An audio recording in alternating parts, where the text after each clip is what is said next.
if you're going to give a faithful critique of your faith experience, you can't I would say you must give a faithful critique of your deconstructing experience. And I don't find much of that happening at all. And Yeah. so your original question is, why have I touched a nerve?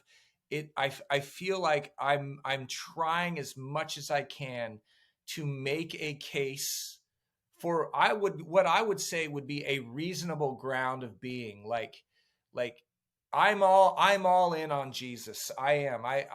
I'm 100%. I make no bones about that. If somebody came up to me, and I mean, I have a lot of evangelical brethren that are like abandoning the evangelical tag or title, and I can appreciate that, but I'm like I see a lot of people just like using language like I'm a follower of Jesus, but I'm not a Christian, or I'm spiritual, but I'm not a Christian. And it's like we're afraid of distinctives at this point. Everybody is very Yeah. afraid of distinctives, Christian distinctives. And so I feel like that is a really, I think that will injure you in the long run, denying the Christian distinctives. I don't know if Yeah. I I don't know if I've made any sense just now, but No, I think I have like a million questions now. I think that's so true.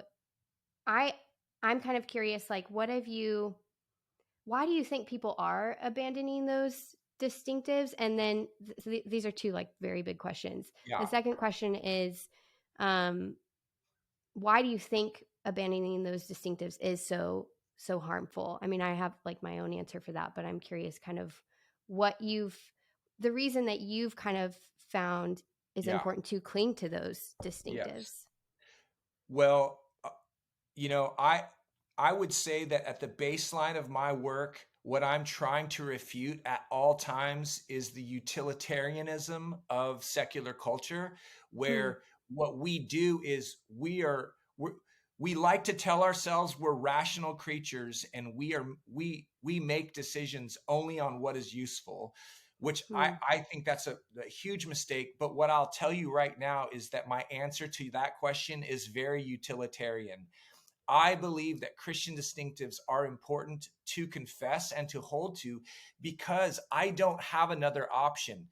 It's Hmm. it's it's a very it's a very brass tacks answer, because like Peter being confronted by Jesus, will you leave me also, Peter? And Peter's like, uh I'd like to, but I don't know where else to go. Yeah. Like that's really how I feel, because there have been enough examples around me of people that I've known privately, and then we know enough people in the public sector too who have kind of like left some version of Christian faith, whether it's evangelical or mainline high church thing, and they've gone off. The thing that I've observed is that not many people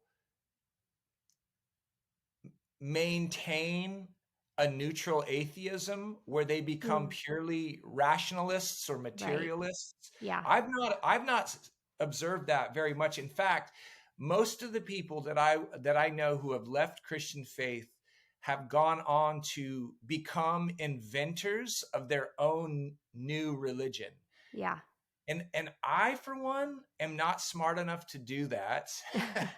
I don't know where I would even begin. And I actually think that might be the burden of our age, Hmm. is that when we throw off the burden of Christ, which he has so graciously given us, what then happens to us is that we become responsible for being our own gods or creating our own gods.